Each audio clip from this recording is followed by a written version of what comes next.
the agenda? Move to approve the agenda for September 17th, 2012. Second.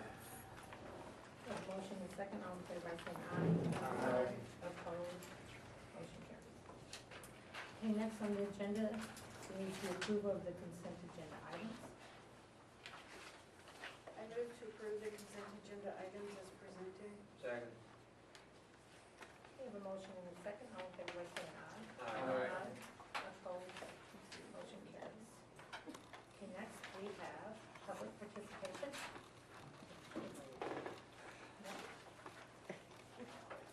Okay. We'll move on to the report of the superintendent, Mrs. Jones. All righty. I believe we do have one note of appreciation related to the Hall of Fame event, and it was a very, very nice event. In fact, I've gotten 2 or 3 more thank yous verbally from people even today. I had another one, so it was a very, very nice event and very well done by the high school folks who were working on that. Mr. Mack, I think, was the board representative, so we really did appreciate that. Start of the year has been good so far as I know. Nobody's told me different, so I'm assuming that things are okay. No, it's been a very, very, very smooth start to the school year. I know we had to add the kindergarten class, but boy, that got up and running just fine, and everything seems to be working out really, really well there. And pretty much very smooth sailing through the first half of the quarter. We're about to mid-quarter now, so things are going along fairly well. We have an update from Ms. Toombs on technology, so we'll turn it over to her, and I believe she has a PowerPoint that you guys need to shift around to be able to see the screen, however you wish to do that. Turn off the lights on. There you go. Nancy, you want all up? Can y'all see that? That'll be fine. Okay. I don't want Jeff to go to sleep over here. All right, well, here's the tech update for so far this year. We did update our filtering system. We have a new filter in place so that the networks can be filtered when the students take them home. We are still using Lightspeed, and they sent us a new box, and we implemented that. We did upgrade all of the wireless access within the middle and high school to allow for the one-to-one. We added additional storage and server space for the accounting people and other storage for teachers and staff. They now have a place where they can put their photos and everybody can share all of that. This is our 8th year with the Power School program. Can't believe it's been 8 years already. We did upgrade that over the summer.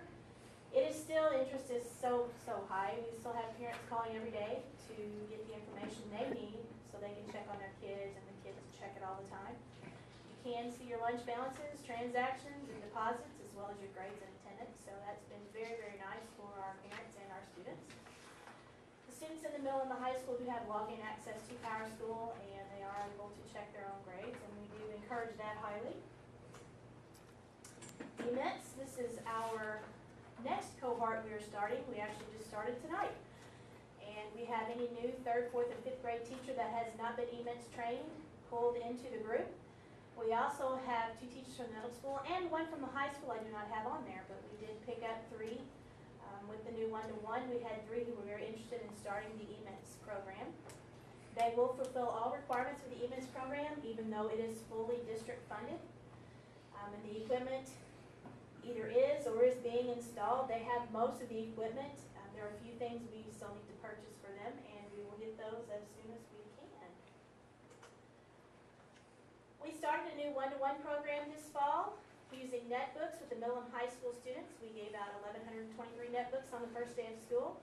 All textbooks are on the netbooks, and they have the capabilities of a laptop, and every student has access in grades 6 through 12. The elementary labs and student computers, we rotated all the computers from the middle and high down to the elementary schools to phase out older machines.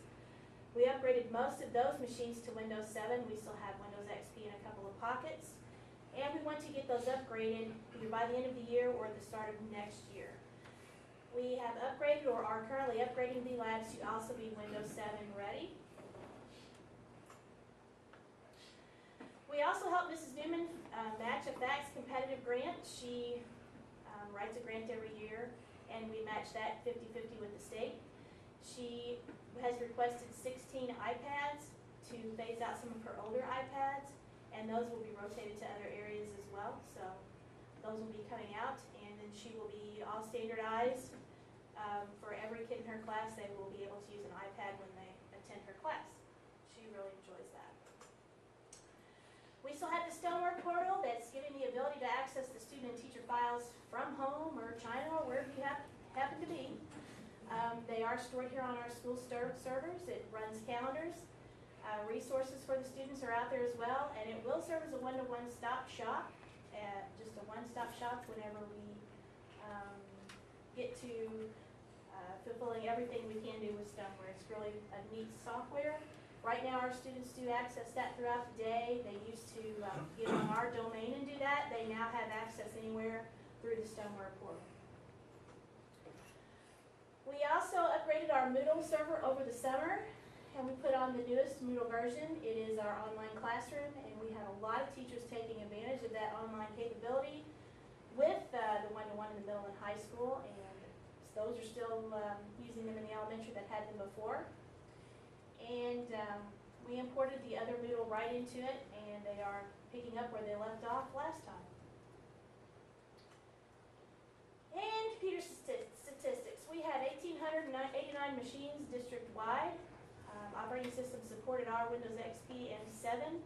We are really pushing to go to 7. We've still got a couple of pockets that have XP, and they will either be rotated out or upgraded either this year or start next year. The rotations we just did, all K through 3 student computers, if they needed it, were replaced. All middle and high school teacher computers were replaced with a laptop. All secretaries are now up to date with Windows 7 machines. All K2 and SPED teacher computers have been replaced once again, so they now have machines that actually work for them. And the middle school keyboarding lab was upgraded with the computers we bought last year that weren't functioning quite the way we needed them to, so they got all of those up there. And we also upgraded the AutoCAD computers.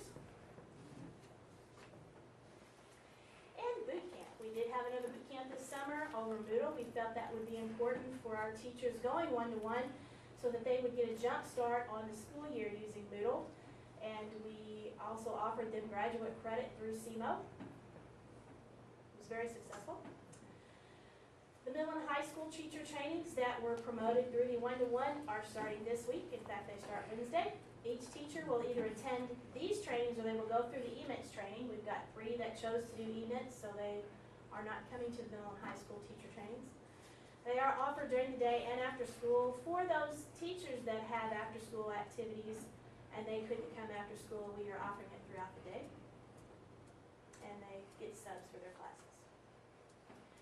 Tech trainings, we've already had a couple of requests for some different topics, and we've met with a couple of grade levels already for things that they request. We come to their PLC meeting. We also have a lunch and learn if they want to take advantage of that. Common plan times, we try to do those. We offer them after school, and pretty much any time. If they need something, we'll make time and we'll go sell it. Okay?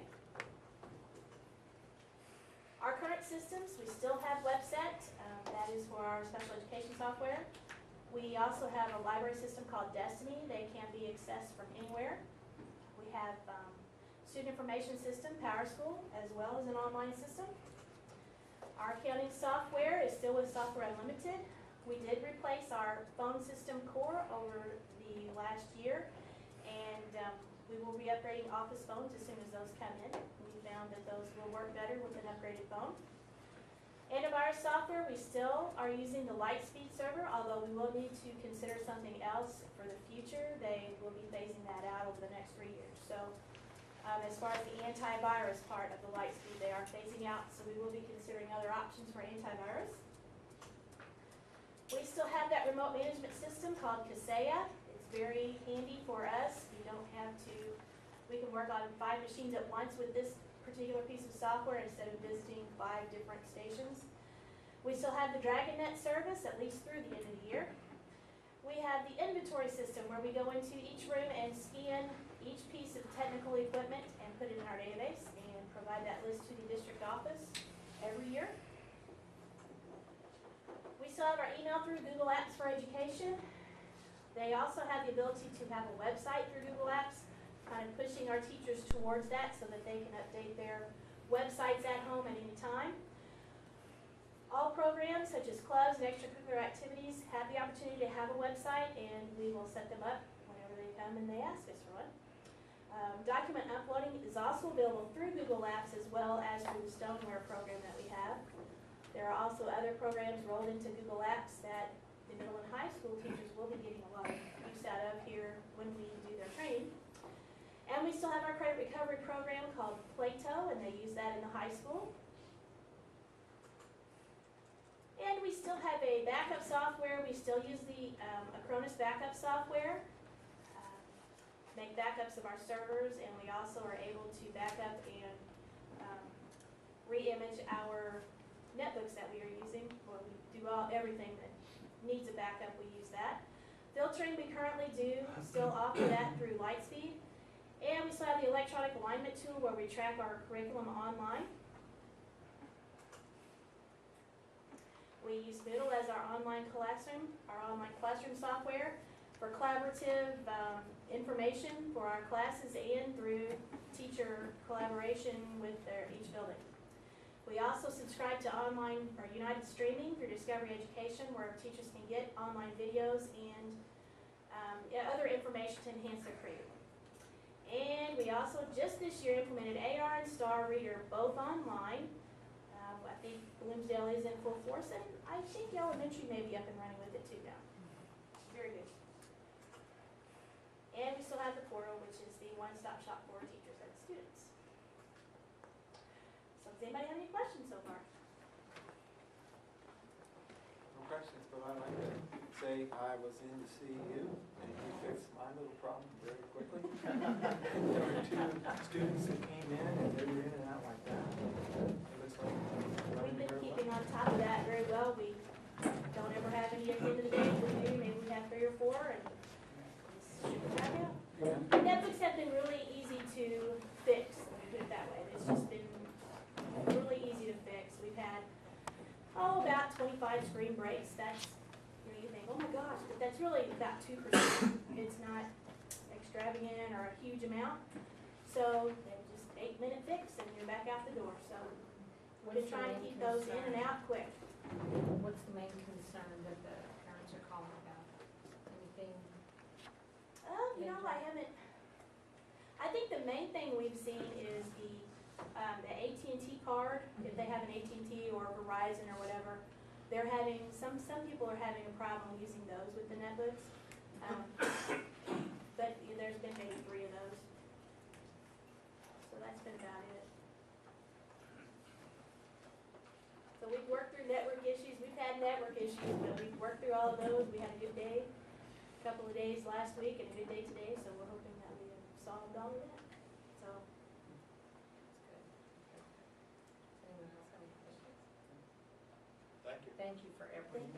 oh, thank you, thanks a lot.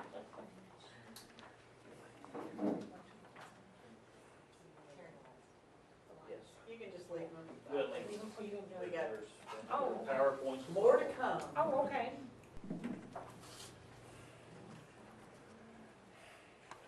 Are you ready for me? Indeed, Okay. if the smart things. Yes. Math EOC data, and I like this slide because it looks like a celebration. And in our case, it really is. Nancy, if you go ahead and go to the next slide. This is 3rd grade communication arts, and basically let me kind of explain a little bit. Of course, BLE is Bloomsdale, SG, St. Genevieve Elementary District is the 2 combined. And of course, the state is the state average, and those are the performance index scores for each of those subjects. So it's broken down, like I said, at the elementary level, grades 3, 4, and 5. It will show each elementary in the district as well. And as you can see, both Bloomsdale and St. Gen are above state average. 4th grade, same thing, well above state average. 5th grade, see this is a recurring theme as we go through this. Now we get to sixth grade, and of course, middle school, so we don't, it's not broken out, but you can see we're above state average with communication arts sixth grade, communication arts seventh grade, communication arts eighth grade. Then we get into high school, English 2 EOC. EOC stands for end of course. There are different end of course evaluations that are required and some that are optional. English 2 happens to be one of the required end of course exams. And as you can see, above state average there. The English 1 is voluntary at this point, but is mandatory beginning with the class of 2016, if I remember right. But again, above state average there. And then mathematics, it's kind of interesting with this district. I really haven't seen anything like this before. Our math scores are through the roof. And that's a little bit unusual or At the abnormal. elementary level, especially. And it's really across the board, all the way through, as you'll see. So this is third grade math, fourth grade math, also above state average, fifth grade math, sixth grade, seventh grade, eighth grade. And we're not talking about just barely above state average. We're blowing it out of the water in most cases. Algebra 1, in a course, obviously significantly higher than state average. And again, Algebra 1 is a required. Algebra 2, voluntary. I guess maybe we wish it was required. We're maybe the only school in the state that wishes it were required. Yeah, definitely. Next one's geometry, again, voluntary. Then we get into science, fifth grade science, well above state averages. Eighth grade science, also well above state averages. Biology, and the scale on this is a little bit misleading. I want you to notice that. The state average is 760.6, and we're at 757.6. So really, we're talking about 3 points. Didn't start at zero, would be broken. Yeah, you wouldn't be able to tell any different. Next slide, government. And I gave you 2 years of data on this just to show you that although we went down in government at the high school, it basically matched up with a reduction in the state average as well. And still a little bit below what the state average is, but there's some reasons for that. First of all, our government course is a semester course, and some districts teach a year-long course. And it's one of those things where you kind of have to make choices, and do you offer some of the higher level courses, or do you leave government as a semester course? One of the things that we have done is increased the number of college prep offerings for government. So that's something that hopefully will start showing some dividends. It'll also kind of add a little bit of opportunity for collaboration between teachers and sharing of ideas that should reap some benefits down the road as well. One thing, and I believe, Mr. Mercer, correct me if I'm wrong, but government here is what level course?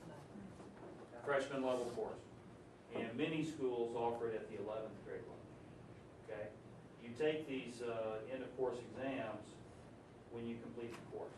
We all know junior students are typically at a higher level than freshman level students.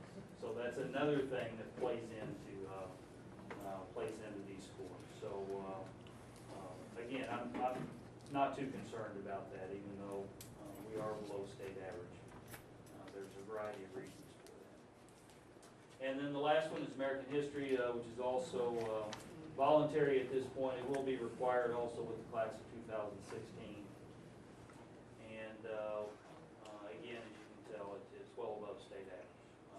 Overall, our MAP scores, EOC scores, very, very good, very strong scores.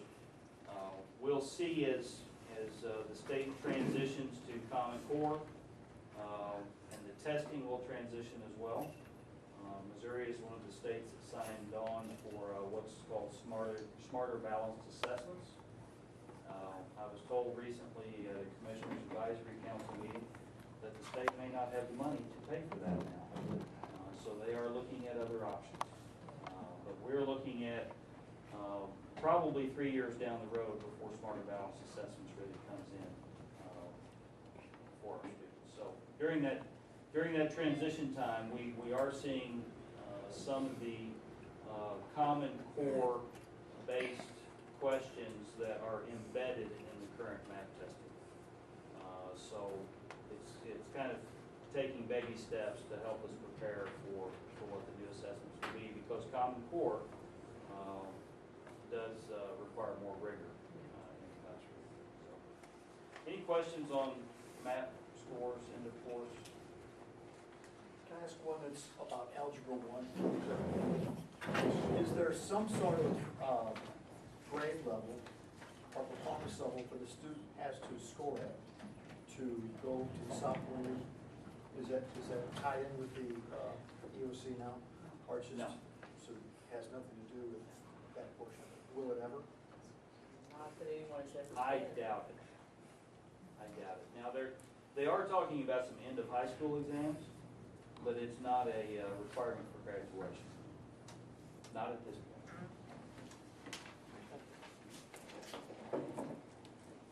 Thank you, Nancy. Okay, does anyone else have any questions? Okay, with that, we'll move on to unfinished business.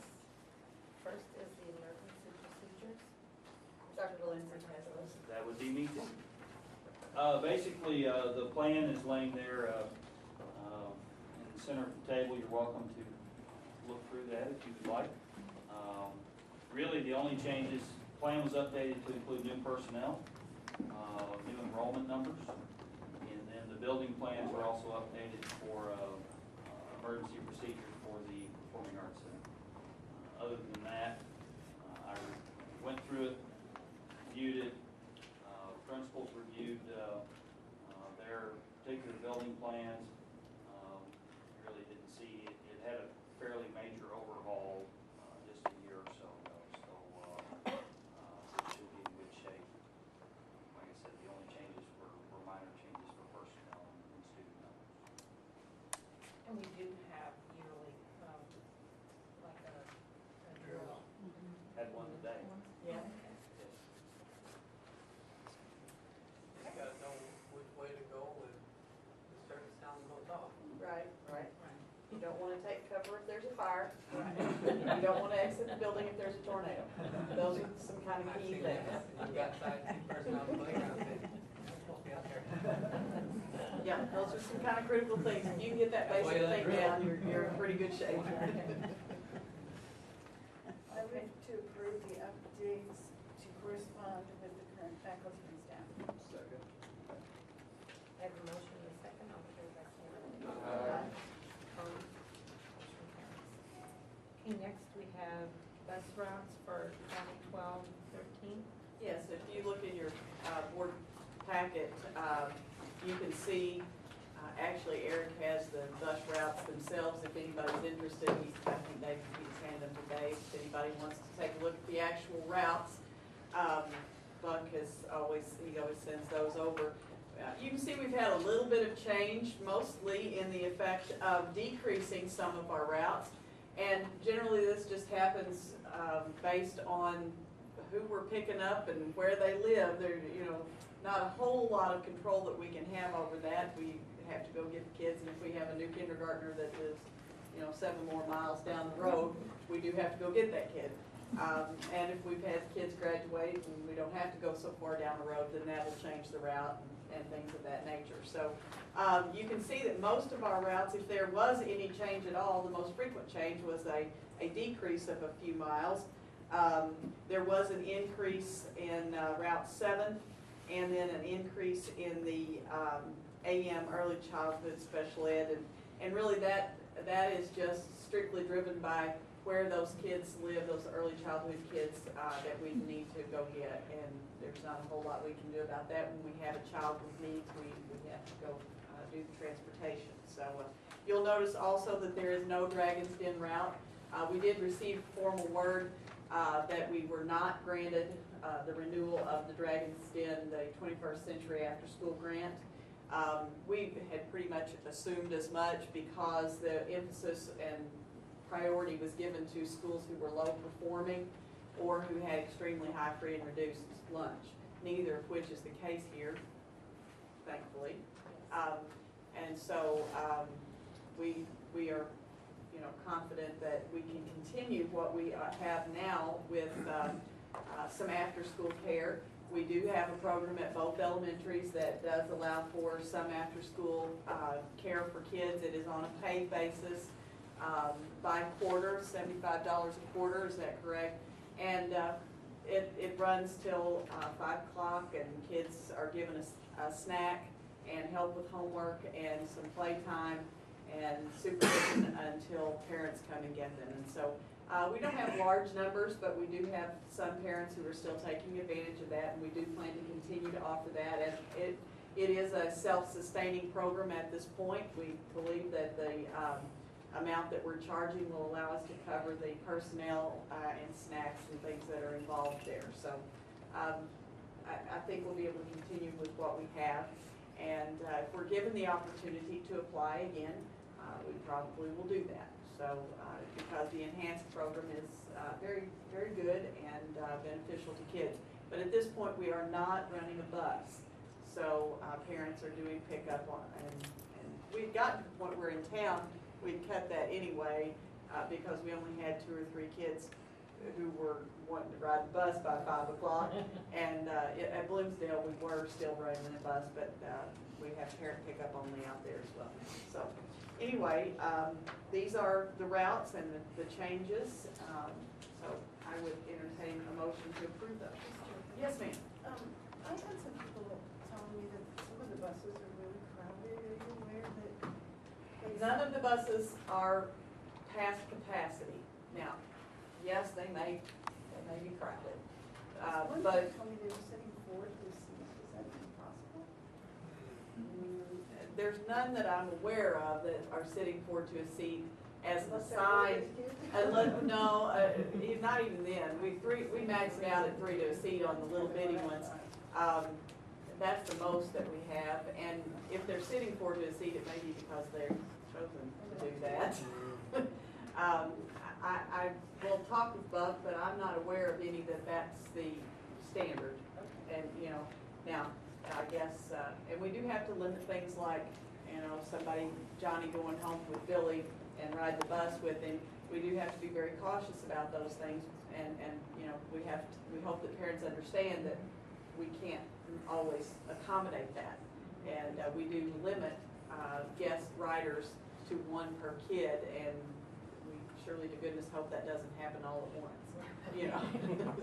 Because we'd have to get another bus.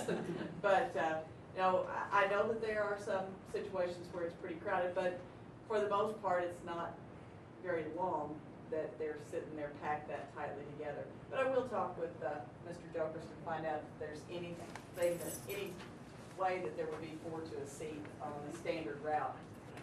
Shouldn't be. Yeah, she did tell me what bus it was. Also, the Dragon's Den transfer. I had a couple of parents who's got like 3 or 4 kids that would probably go, except 3 or 4 kids for $75 all do at one time is a lot. Has there been any thought about trying to stretch that out if you have a lot of like 3 or 4 kids? We haven't discussed that, but that's something that we can look at doing. I wouldn't be opposed to that, or a family rate, you know, volume discount, that kind of. And I don't think there was so much disputing the amount, it was just. Trying to come up with it all at once, sure. We can look at that, maybe do a half and half if you've got 3 kids or something like that. Well, Mrs. Zusman and I will talk about it. She's still kind of organizing. And I know last year it was like $25 a quarter, which, you know, wasn't, I guess it's bad. We implemented a subsidy for parents to pay a little bit along so that it wouldn't come as such a shock to anybody, because it's a startup grant, 5 years, you get full money for a couple of years, and then they cut And you the down. rate's really comparable to daycare, but daycare you usually pay each week, so Right. it's not a big. It's not a big upfront hit. expense. Right. That's true, that's true. We'll talk about that and see what we can maybe work out something different for second quarter. I move to approve the bus route for 2012-13 school year as presented. I have a motion and a second, all in favor by saying aye. Aye. Opposed, motion carries. Okay, next we have movie at the pack. I know that this is something that we had discussed previously, and we had sent Ms. Otto to continue to research, and we felt like it was time to report back to you all again. And there's been some discussion. I know you all have been approached by folks that were asking about whether or not that was going to happen, and feeling like that they felt like it should happen. And so I wanted to ask Ms. Otto to give us another report and update where she is with this, and to give you all a scenario of what it would look like if we actually, cost-wise, if we actually ran a movie there. And so she has done some further research and has some information for you. On a happy note, we had an excellent day yesterday. We had around 300 people for Keys West. It was a fundraiser for the hospital, and they were supposed to play for 2 hours. They played for 3. And people were dancing in the aisles. It was really cute. It was nice anytime. Okay, so I've called Mr. Lewis again. He is based in Arizona. He's a very kind man, willing to talk to anybody who wants to call. Be prepared to talk or to listen. He really likes what he does. So I spoke with him, and he knows our situation. He used to work with the theater here in town years ago when I was a kid. So he knows our demographics pretty well, because that really hasn't changed a lot. So he kind of knows, he feels like he knows our area.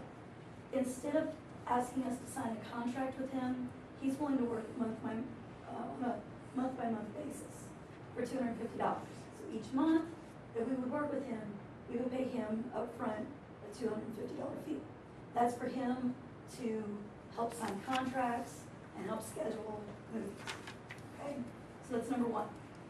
And then he gave me some other news. Number two is new news to us. You will not find it on the previous paperwork that I gave you. New to the industry, most companies are requesting an advance from new theaters, not just small, but new theaters. An advance would be anywhere from $1,000 to $2,500. This depends on the movie and the demographics of the community, as well as difference in various companies. So I can't even give you a list of exactly what that would cost us, because we won't know until we would check a movie. And even the movie would vary, because if it's a first run, it would be one price. If it's 3 weeks later, it would be another price. And if it's old, even though it would be lower, it might not be worth showing. So I can't give you a specific cost there yet. It would be $1,000 to $2,500. If the showing, if we book a movie, and let's say that we have $1,000 advance, which he feels is kind of low. He thinks ours might be a little bit higher. If we book a movie and we don't make enough to cover that $1,000, let's say that we only owed them $900 total. Then they keep that extra $100 as credit for us for the next time we run a movie, if we would run another show. He did say that there are times where you could get that refunded, but it's not a proven and always guaranteed. Okay. So each movie would have to have an advance until the company is comfortable that we're going to make payments in a timely manner. Basically, your advance is to make sure that you're actually going to show the movies, pull in the money, and pay your bills. If a theater does not show movies regularly, then an advance might always be required. Something we need to think about. Number 4, the industry is moving to digital faster than once estimated. I believe the last time we spoke, I told you 2 years for film. AMC and Warenberg theaters are now 100% digital, no more film. So as this happens, as fewer theaters request film, it's more difficult to get film because the need isn't as great, so they're not gonna have as many, which then puts us on a waiting list for film. If they only make so many, then there's a waiting list, right? So being on the waiting list means that I can request a film, but I might not know exactly when I'm gonna get that film. I might know a timeline, a week or so, but I won't have an exact date at first.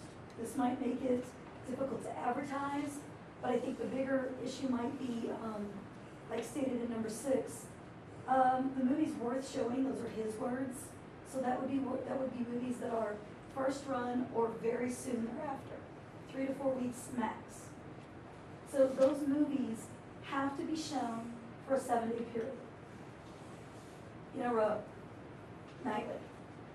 So you couldn't even take we'd open on a Friday and show 2 on a Saturday and 2 on a Sunday, and those count as part of our 7. Then it would have to be a 7-day run. So scheduling events would be an issue. As events come in, I schedule them, I put them on the calendar, block off those dates. So as scheduling events as they come in, if I'm not sure when a movie's gonna be available, we have to stop and sit and think, are we gonna have a 7-day period where I might not have something scheduled when this movie comes in and they say, okay, here's your time to show it, go. In a theater, that is not an issue, especially if you have 7 or 8 screens. You show what comes in, you do what you need to do, you advertise, you know when you're gonna get on, especially if you're on the list first. So I've given you an example for Paranorman, little animated film, I believe it's Paranorman, came out about 3 weeks ago. So if we were gonna show that, we would need to do it very soon for it to be a worth showing film. The problem is, film turns to DVD very quickly now. Very quickly. Sometimes as little as 2 months. So if you wait too long, families own these DVDs, they can own them for $20, and then it's not cost efficient for them to go and pay $3 to $5 a piece or more to see a movie in the theater. So this is what we would be looking at. We could show it probably within 3 weeks. He says he could get us on the list and show it within 3 weeks. Possibly, not a given. The agent would cost us $250. He would go ahead and start the paperwork. There's about a 40-page report or a 40-page contract that I would need to fill out, sign. Mrs. Jefferson would need to sign. It's possible some of you would need to sign. And my firstborn is too old to give up, so that's not going to happen. He laughs about it. He says most of it is just technical jargon. There's only really about 10 pages of paperwork that you really have to sit down and go through. That's going to mean a lot to us. The agent reports for this particular movie would be about $1,500. It would play for 7 days. I would need to begin on a Friday night and shoot it through the next sequential 7 days. 7 days in sequence. The gate for this particular movie would be at least 35%, at the most 50%. And at this time, he cannot tell me how much the gate would be that we would owe them. Now, this is not on top of the $1,500. But again, this is what we would make at the gate, the percentage we owe them, and then if we don't make enough to cover what we paid out already, that would be our credit that would stay with the company. Is the way I understand this. He told me 2 or 3 times, so I'm pretty sure that that's the way it is. But we need to play soon, here as it says, because movies go to DVD within months of the first showing now. We would need to look at ticket prices. He did give me a few local prices. DeSoto runs an adult ticket for $4, a child for $2. If we're talking prices like that, we really have to fill the seats for 7 days to Make it $1,500. yes. And the $1,500 wouldn't necessarily be our cost. It's just that that is what they're gonna charge us to make sure that we are serious about this. We show the movie, we try and make money to fulfill the percentage for the ADA. Well, it's not like we don't, I mean, it's like we really do, Okay. but this is awful. So with our demographics, you know, he was very, he says without selling, he says most of his theaters, they don't make money on tickets at all. They make money on their concessions. They do not make money on tickets. You gave a great report, probably 2 months ago. I've still got the notes right here. I'm talking on purpose. At that time, on that report, I said it was a great report, but you had nothing, it sounded like there was anything you had anything positive to say. But I commend you for the report, also for the work that you've done on this. My question is, do we really want to do this? Does this district really want to do this? Because in the report that you've given tonight, I've heard lack of exact timing, scheduling problems, 7 days in a row, the cost factor, not making any money, and then you mentioned something like most of the theaters don't make their money in the cost of the tickets. It's actually a concession, which brings me to the next question. Who's going to do the supervision? Who will discipline the adults and the students? Who will hire, and how much will it cost for the custodian? What administrators will be present to help supervise it as well? And at one time, can't it be a performing arts center, period? I'm asking these questions, and not a cinema, and be strictly maintained as a performing arts center instead of. Let me answer a few things. Your custodial staff is $18 an hour. They need no less, at the very minimum, 4 hours to clean that building. And it usually takes 6. And that's without people being in there. So if you bring them in before the show is over, and you need them there, because things happen. We've had 2 interesting situations now, where we needed someone there to clean up right away. So it's $18 an hour. Tickets are $10 an hour. So far with that sort of thing, I've run the building with a lot of high school volunteers. Our high school students are always needing volunteer hours, and so far with tickets and the doors and dealing with that sort of thing, guiding people, we've used a lot of volunteer. But for this kind of thing, it would have to be adults. So we're dealing with money, and we're dealing with a completely different type of situation. We would have to have rules for ages, we'd have to have students, we'd have to have rules that, that students can be dropped off if they're 5, 6, 7, 5th grade, whatever. There's a lot of things we have to look at.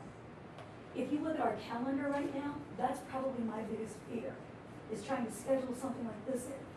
October, November, and December are filling up rapidly, wonderfully so. I mean, we've got groups trying to put things in all the time. February, plays, March, April, May, we are packed, and they will be packing more in. If we're there every night, we're there every night. We do have a few months that are slower that, I've spoken to Mrs. Jokers about this a lot, that we will be looking at bringing things in, but I think we need to watch the district. I think we need to see who needs the pack and at what times they need it, what months are busiest. I don't want to tell someone, oh, I'm sorry, you can't do that concert that week. I have a movie there. What is your title as it refers to the performing arts?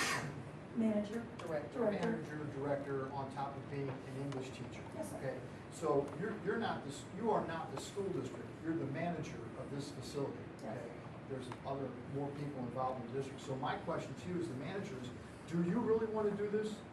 Are you allowed to give a yes or no answer? Do you really want to do this? Or am I putting you? She's allowed to, but you kind of put her on the spot. Then I'll make it easy. You all need to discuss what you want to But do. before the discussion starts, I'm ready to vote now, no, against this. And at your last meeting, the last meeting you were at, I was ready to make a motion that would just say, forget it. This is going to be a headache for so many people, including you, and it's not that I'm not concerned about you, I am, but I'm also concerned about the beauty of this facility. I'm ready to make I a am motion too. now, when it comes to movies, there'll be no movies, okay? Well, my concern is that when I go to a show, the biggest thing for me and any kid I take, they want popcorn, they want soda, and they want to sit in the seat and eat. I haven't allowed water in yet. No.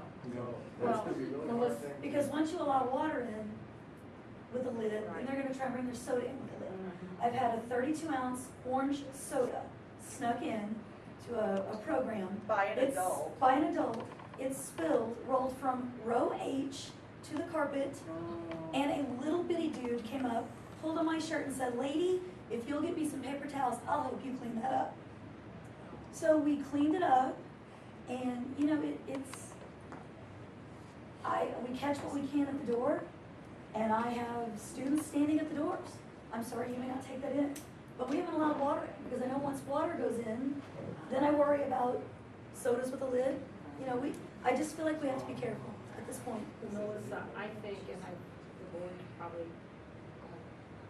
answer or speak of it, but when we were out presenting this, that was a big thing. It was. We really wanted it, we told the people that this is what it was gonna be. Little did any of us know that that was going to be, that this is what it was gonna entail, that we did not know that it was gonna cost us that kind of money just to get the movies here. I We had just no thinking that we idea. could use DVDs or something, And but there- that's not the option. You know, there are ways that school districts can show certain types of things, but you can't charge them. But you still have your And money you have out. to show it during the school. You have to show it during the school day, and then you still have your money out, because you still have to pay for the right to show it. So, you know, there are just so many legalities and different issues. I know this was something that was presented. I understand that. The more I dig into it, and I will be happy to give you phone numbers, you know, if you wanna talk to some of these gentlemen and ladies, but, right now, PAC is full. Performing Arts Center is full. And I'm not saying that it couldn't be done over the summer, but even during the summer, we were pretty busy. And so each week we had different things going on, and in that 7-day period, you know, I even sat down with calendars and tried to look back and see how many weeks I had open. You know, it's something you need to think about. But I have to We were defer to adamant you. to anybody that there was going to be no drinks or food in there. Whether this was gonna be a performing arts center or a movie theater, there was not, and because that's the only way we're gonna be able to maintain and keep the beauty of the, so for sure. Yeah, I'm kind of So- harsh about it, just so you know. If you don't have a continuous series of movies, you know, week by week, month by month, what do they say about that? Doesn't it say you have to? do that? Eventually that becomes a problem, you know. Yes, because this gentleman is willing to, on a temporary basis, go with a month-to-month, fee as an agent. That's not the standard. The norm is you sign a contract with the agent for a year or whatever the case may be, and you're paying him $250 a month, whether you're showing a film or not. And so at some point, if we continue to do this, we would have to sign a contract with an agent on an ongoing basis. If you're sporadic in the films that you show, then you're always going to have to pay up front, because, you know, they want to be sure that they're going to get their money, as we all understand. And right now, there is not a week in October, November, or December. There will not be a week. February, there might be a week, but most of February, March, April, May, there will not be a week where I can block, well, I could have blocked it off, but with things that have come in, you know, there's Well, already and that's, scheduled. that's just it, you know, if you're gonna be put on a waiting list to show something, you don't know when you're gonna pop up to the top of the list, and then you're trying to schedule in, and you may have to move something that somebody's booked there, and we just can't do that to folks who have booked to use, I don't think that's right either. Are all I'm not- Because that's, Are all the bookings district-related functions? Right now, well, no, there's different things that are, but almost everything is district related. Yes. What's- And we haven't told anyone from out of district, no, we want them to come in. But basically right now, and we've had several people come in, but right now what I'm looking at is basically district. We had a So- women's club function there today. Today, yes, yes. I'm not trying to make this sound negative, I'm trying to give you the facts as they've been given to me, so that you can make a decision. I am really the one that's put this on here again because I wanted Melissa to be able to update her report. I wanted you all to have the opportunity to consider if you, since we have this fellow who is willing to do month to month for a period of time, I wanted you all to have the opportunity to say yay or nay, we'll do a trial run if we can. But there are some real possibilities that, you know, if we're gonna be on a waiting list, we may not be able to schedule one that way. It, you know, that's very difficult. But I put this motion, this recommendation for a motion here. As with any other committee meeting, Robert's Rules of Orders apply, and if no one makes the motion, nothing happens. So you don't, you know, we can let this matter die for lack of a motion. You can make the motion in a positive fashion and let it die for lack of a second. Or you can make the motion in a negative fashion and go with it that way. So you do have some options here as to how you want to handle this, but it is entirely correct to allow the matter to die for lack of a motion. How much flexibility do you have during the summer? You have basically got 2.5, 3 months during the summer. Well, right now, scheduled for next summer already, we have 1 3-week drama camp for middle school. We have a drama camp we're trying to get together for high school. So you'd be using the stage. Yes, sir. And we would like to put together a middle high school, according to the middle high schoolers. So we're saying because these kids are really ready to do the musical. I'm not sure I'm there yet, but I'm getting there.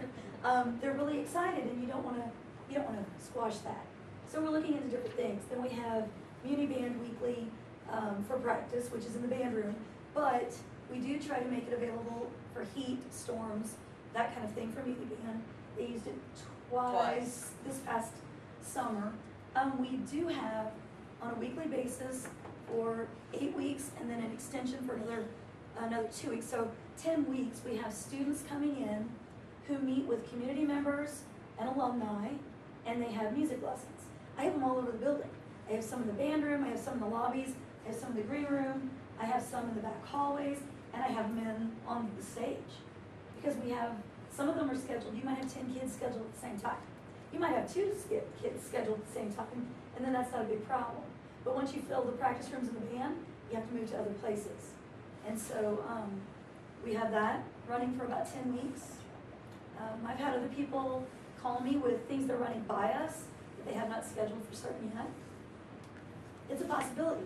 August and September, we're slower slower months for us. And it is now, but it could.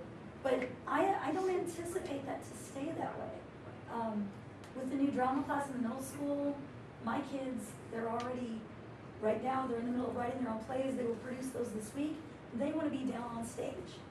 I've talked them out of that. They're going to wait and put their big one in December on stage there. But for now, we're trying to, because we've got the high school play will be, they'll have their sets out very soon. So I don't anticipate these months to stay this way. I think teachers in different organizations will see when the months are a little more empty, and they'll start planning for events at that time. What are your concessions? What does it consist of now? Water in the lobby. Well, okay. And I like very harsh about that. We haven't had a big demand for much of anything in the way of And concessions, we have because had- most of our events haven't really called for that Yeah. yet. But Now, over the summer with the kids, with the different camps and things like that, water in the lobby. And I'm not being facetious. I don't mean in the water fountains. I mean, we'll sell bottles of water, but it stays in the lobby. Right. Or the green room. So like, say you would have, maybe a talent show or something there, where they would have like an intermission. Yes, and we are looking, we've been talking about involving the community in a variety show of sorts. And so at that time, we would do water, people are coming out and going in, but then you have to either have student volunteers or employees to sort of stand at the doors. we can do whatever with concessions, Oh, that we choose to. depending on the event, and if there's an intermission of sufficient time for somebody to come out and eat something out, yeah. And the groups that have come in, I've asked them if they want water, if they want to sell, you know, if they want us to do that. And so far, it's been, no, we won't mess with that right now. So I think it's just, the more we use it, the more comfortable everybody will be, and we'll do that. Martha or Sean, did you want me to look at the, I can't remember, the bond issue materials? As to what it, Mentioned. there was, it was more verbally discussed, nothing was printed. We just want to say, you know, in the future we may. Well, that we would look into to that as a possibility, and we would try to set it up so that if we decided somewhere down the road that we could. And basically, And that's that's why what I'm we doing have done. research. Right, I feel that like wasn't really one of the. Written out.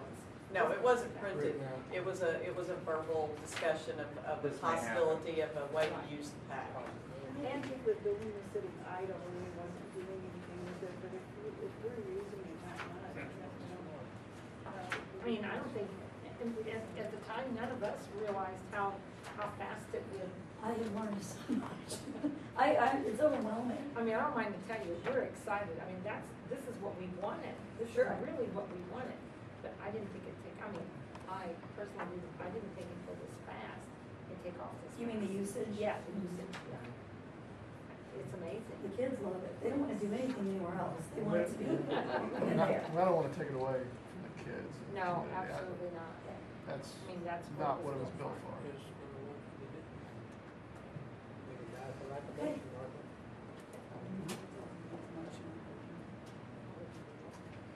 So, Ms. Reese, you can call for a motion. If there is none, then we can move on. Call for a motion to authorize the PAC director to schedule a series of movies for the PAC in the most economical way possible.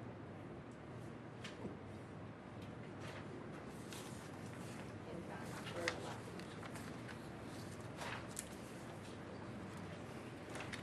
Thank you, Mrs. Albert, for everything. Thank you. Oh, we've enjoyed it. It's been a lot of fun. Okay. With that, we'll move on to new business, the assessment plan, updated testing schedule. Nothing, Basically, you have a copy of the assessment plan in your board packet. It's updated for the testing schedule. References to third cycle MSIP were removed since that is now outdated. Also removed references to carbonless paper. It's not being used. Other than that, there were no changes. On page 14, what are those initials? Going down the first column? Stand for? Page 14 is, if you read the, Content codes? oh, yeah, CA is communication arts, and MA is math. FA is fine arts, HP is health PE, information and technology literacy, math, science, social studies. Information technology literacy now. My wife and I were having a little bit of fun trying to figure those out. I bet you came up with a few creative varieties, didn't you? I move to approve the assessment and updated testing schedule. Second. We have a motion and a second, all in favor, say aye. Aye. Opposed, motion carries. Okay, now we have the superintendent board work agreement. This came from our work session this summer, something that we all discussed, and I tried to pull together our notes. It's been out on Moodle for a little while for you guys to look at. I haven't gotten any corrections, changes, or anything from anybody on it, so I went ahead and brought it this month as a document for us to kind of coordinate. It really just, as in the work session was discussed, this is just kind of helps to govern the relationship between the board and the superintendent and our communications and how we deal with things. So, are there questions or changes anybody would like to entertain? I'm glad to do that. I thought everything was great. We, as the board and the superintendent, we had a work session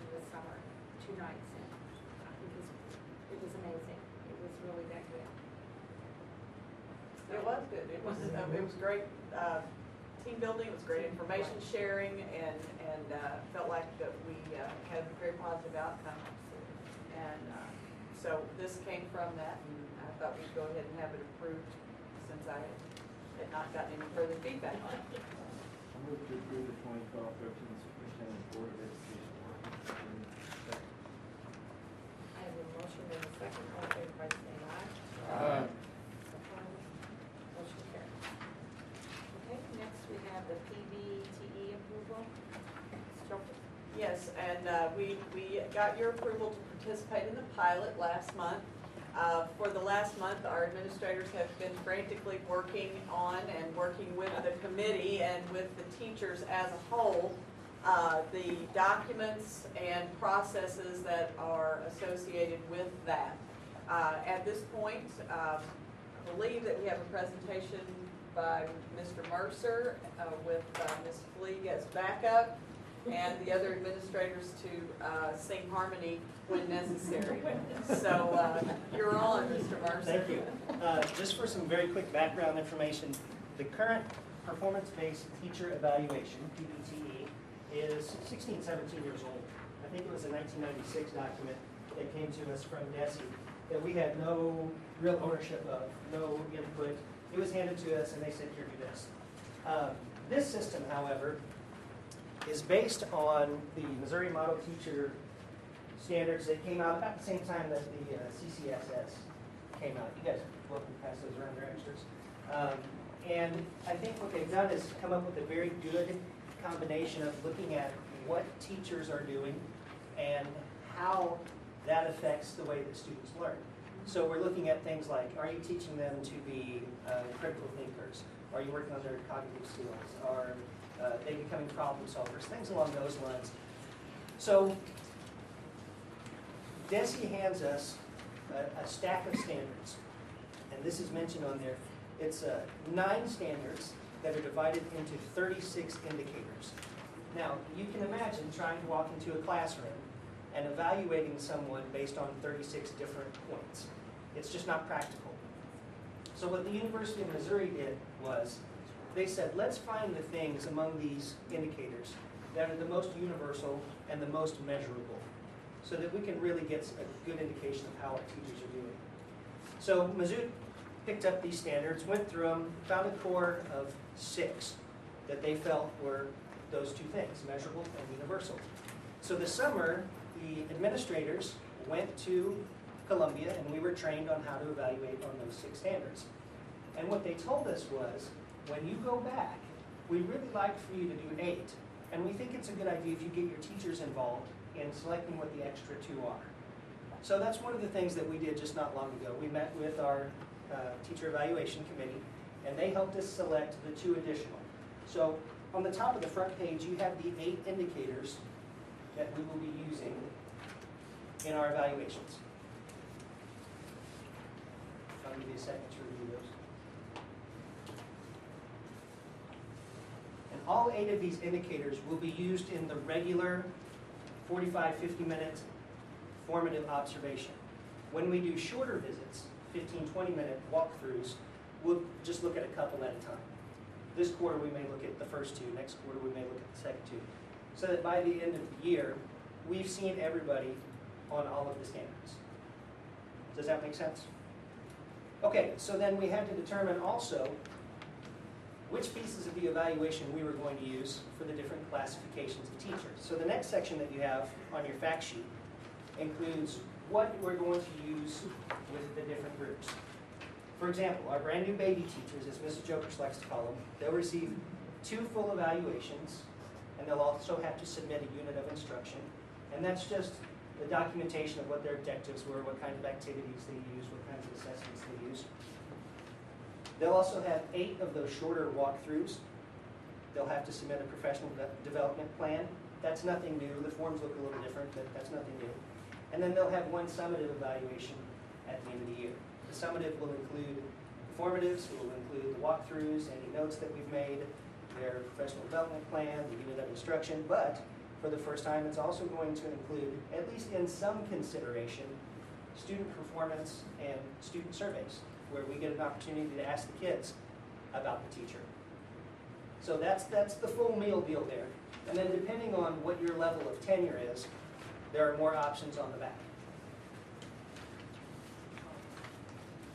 And then I also included for you a note about the Network for Educator Effectiveness. That's this body from MU that has helped us put together these evaluation tools that have trained us. And one other really neat thing that they're doing is that they're keeping a database online so that when we submit our data, we can also look at data from other schools or data across the state. Now it's kept private, so someone else from another district can't see our teachers' names, but if they were curious about what a standard third-year English teacher looks like, they could see that. Or if they want to compare them to others across the state, they can do that as well. So that's where the network idea comes in. We have tried to keep the teachers apprised of the process. We got them involved in voting for the additional standards. It's new, but like education, it's familiar. You know, the standards aren't so very different that they're going to feel uncomfortable. I think they're more cleverly worded. I think they do a good job of looking beyond the surface and seeing what we're doing and how we're working with the way our students think, how they process, how they solve problems. And I feel very positive about it. Anything additional you guys would like to say? With the unit of instruction, I'll just say that for middle school and high school, the SIF binders that we brought back, Mr. C, many years ago, they just fall right in line. We have to add a little bit more information. A SIF binder is a curriculum implementation form. It's basically your unit of instruction. And we've been doing those for a long time in middle school and high school. It's just a little bit more detailed. So I feel like in the middle school and high school, our teachers kind of have a handle on that already. And elementary staff have been turning in lesson plans always, and this would be not far different from that. Maybe more a unit rather than a day plan, but still along those same lines. Would any of you all care to speak to the changes in the forms? You all saw the forms on Moodle. They're out there for you to look at, and you guys have worked really hard. Julie, I think, has led the charge on that. If you would like to speak to that. What I did with the forms is I tried to consolidate a lot of them because a lot of them overlapped. Like with the PD plan, they used to have to do a goal statement, and then they would have to come up with their committee participation and professional development hours. They had to have all these different pieces, and they weren't in one form. With the new professional development plan, you actually have to review and submit that 3 times. In the beginning piece, we put the goals on, and you submit that at the beginning of the year, review it with your evaluator. So I put the goal statement in there and tied it into that first component. And then for the last 2, consolidated some more things, put their committee work, their PD log on there. Also, at the end of the year, we collect a faculty profile, which outlines what classes they've taken, degrees, colleges, just a bunch of other things, just some information. I put that as part of that last component of the professional development plan. So, tried to make them a little bit more form in design, whereas there are some drop-down boxes and some check boxes. The teachers will be able to go through a little bit faster. There are a couple of areas on some of those forms where I need to put some more drop-down boxes. I just didn't have enough time to get all the data in and get it to you on time. So I will be working on that to make it a little bit more friendly user as we go along. So. Mr. C, you might be familiar enough with the old forms to say the new forms don't have a lot of change. I mean, and the process itself isn't a lot different. We always have done formative assessments, one scheduled, one unscheduled for beginning teachers. Those things are not any different. There's always been a summative evaluation. We've been doing walkthroughs. There's not a lot that's startlingly new here. I will say that the PD plan will seem new to some, but beginning teachers have had to do a PD plan forever, and they've had to update it annually for the first 3 years, and then we take it and make a copy of it and put it in their file. Anytime they go to update or upgrade their certification, I'm required to validate that, yes, we do have their PD plan on file.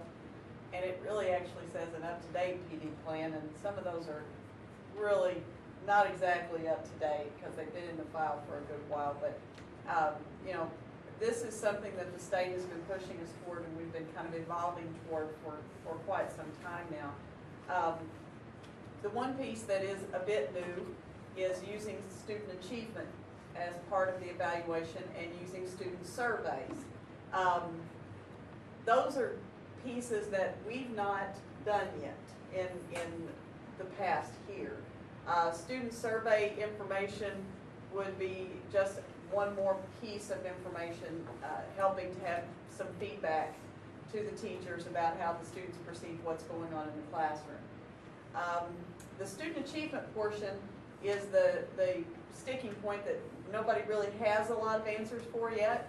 The state hasn't really come up with what they say we need to do. What we do know is that as a part of the waiver of No Child Left Behind regulations, we were required as a state to include student achievement in our evaluation system somehow. Some states, many states, have their state level assessment as that measure of achievement. There's a lot of different ways you can measure student achievement, and we do local common assessments, benchmark assessments all the way through. That's something we've been doing now for 5 years or more.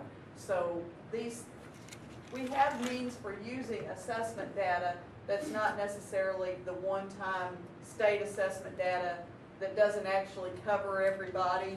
You know, there's no state assessment at K-1-2. There's no state assessment for home economics or, oops, I said the wrong word, family and consumer science. Sorry, Ms. Newman.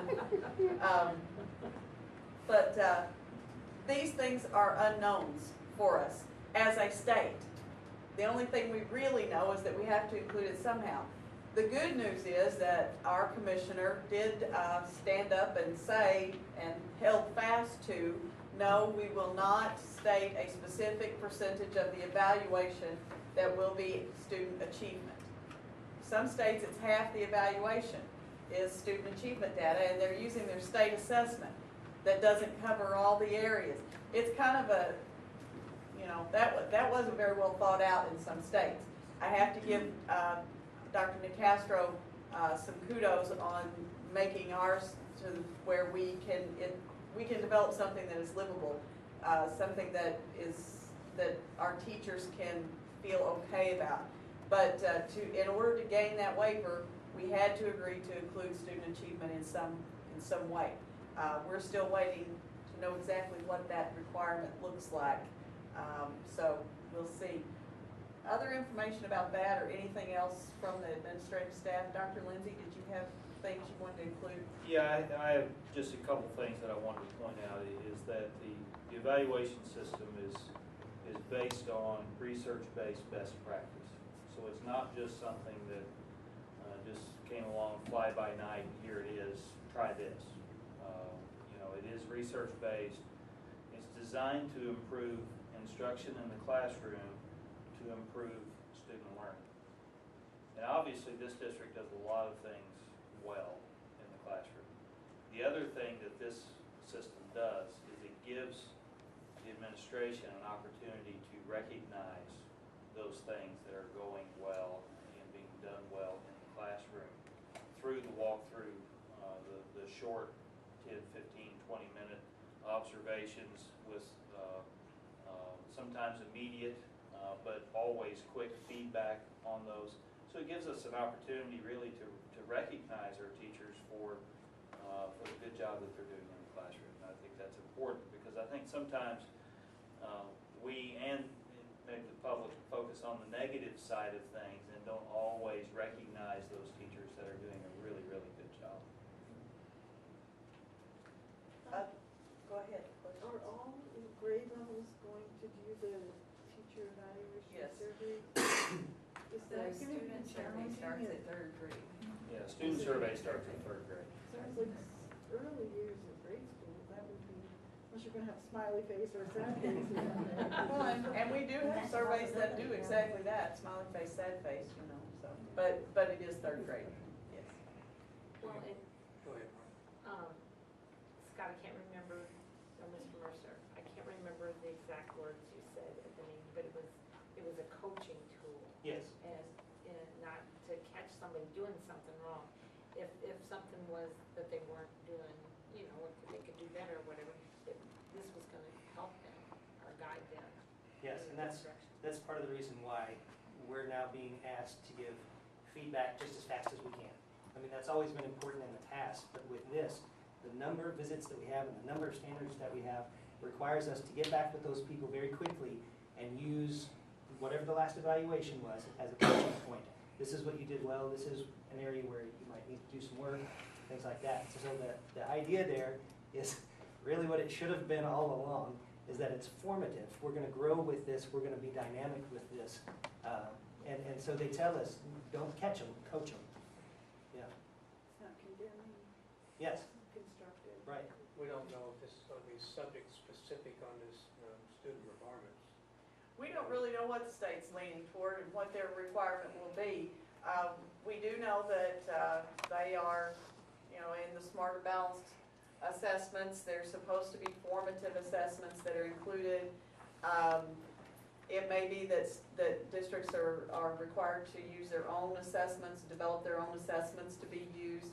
I really, there's more questions than answers on that, Mr. Mack. I can't give you a whole lot there, other than I feel real comfortable that if they tell us, okay, you have to use staff developed benchmark assessments to show student achievement over time, we're there. We can do that. We can do that all day. And we have it in every area. All of our teachers have benchmarks that they can use to measure student growth over time. You know, we have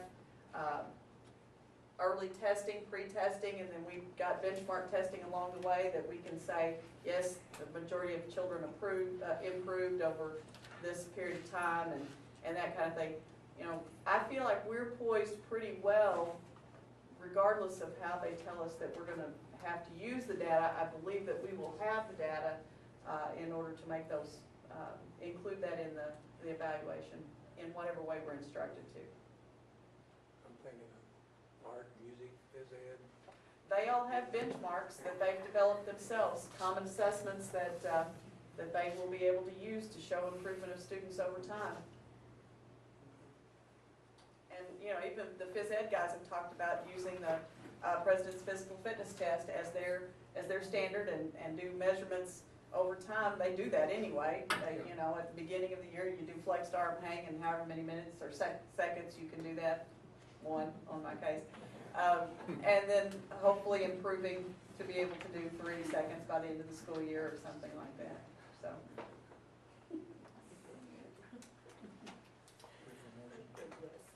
I move to approve the forms and process necessary to implement the NEE for 2012-13. Second. We have a motion and a second, all in favor, by saying aye. Opposed? Motion carries. I want to thank my administrative staff for all the work they've done on this. These folks have put in lots of time, and they've met, and they've discussed, and they've reworked and reworked and reworked, and Dr. Lindsay has led the process, and Julie and Scott have been very, very instrumental with some of the paperwork and things like that, but this has truly been a team effort, and they are a really high-quality group of folks to work with.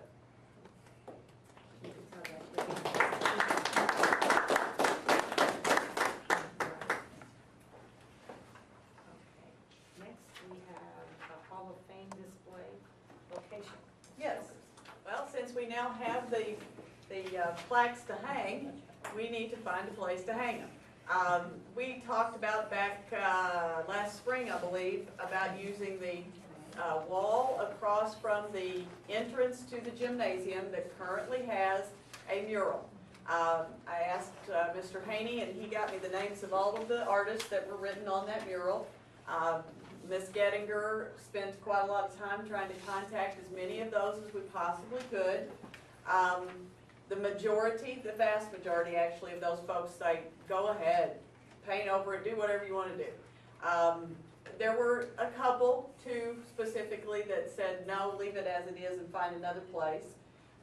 But out of, I think there were a dozen or more kids whose name are on that, and the majority of those had no problem with us going forward. I still feel like that, as I indicated in the recommendation here, we need to photograph that mural and have it framed and hang there in that same area with the Hall of Fame plaques. I think that's just a really neat, it focuses on student activities and on the leadership things that are many times exemplified in those Hall of Fame persons that were named. So I think it's very appropriate to do that, and we have the capacity, I think, to get that done. So before I made a move, though, I thought maybe you guys wanted to discuss it or at least put your stamp of approval on it. And make sure with a pretty large picture of the mural. As best we can, yes, yeah. So we can- No, we'll get it nice so folks can see it. Yeah, it won't be an iPhone photo. This day and time, yeah, oh, yeah. It'll be plenty big for all of us. I feel if the majority of, They were okay with it, yes. And they were, many of them, you know, said, oh, that's so old, I can't believe it's still up there. Some of them didn't even realize it was still there, so. It's a lot of good space for expansion for all. Yeah. It's really it's a good big spot. wall. It's a big wall. It's a big wall, and it's the perfect spot where there's a lot of folks gonna see it as they come and go from a variety of different activities in the school. So I really like that idea and that place, because it is within the high school building and that kind of thing. So I think that's a pretty good deal. I've moved to approve the use of the wall facing the doors to the gymnasium. Further move to have the mural photographed and place the picture in the same area. Second. we have a motion and a second, all in favor, say aye. Opposed, motion carried. Okay, Mr. McCoy. There ain't no sleeping here. I move that the Board of Education hold a closed meeting with a closed record and a closed vote following the regular open meeting on October 15, 2012, to be held in the R.W. Thomas Library, 715 Washington Street, St. Genevieve, Missouri, for the purpose of discussing and voting upon the following items of business: legal action, causes of action, or litigation; lease, purchase, or sale of real estate; hiring, firing, disciplining, or promoting particular employees; scholastic probation, expulsion, or graduation of identifiable individuals; testing and examination materials; preparation for negotiation with employee groups; specification for competitive bidding until approved or published; sealed bids and related documents until the bids are open; sealed proposals and related documents until all proposals are rejected, or any documents related to a negotiated contract until a contract is executed; individually identifiable personnel records, performance ratings, or records pertaining to employees or applicants for employment; records protected from disclosure by law; records relating to municipal hotlines established for the reporting of abuse and wrongdoing; confidential or privileged communication with an auditor; existing or proposed security systems and structural plans of district property; records that identify and will allow unauthorized access to or unlawful disruption of the configuration of components or the operation of a computer, computer system, computer network, or telecommunications network; credit card numbers, personal identification numbers, digital certificates, physical and virtual keys, access codes, or authorization codes that are used to protect electronic transactions. I further move that notice of this meeting and its tentative agenda be posted as required by law. Motion and a second. Roll call. Eric Bosser. Yes. David Boga. Yes. Charlie Crowther. Yes. Joan Dunsey. Yes. Kim Kirchner. Harry McGinley, yes. Martha Reesinger. Motion carried 7-0. I move to go to closed session with a closed record and closed vote after a short break. Second. A motion and a second, all in favor, say aye. Aye.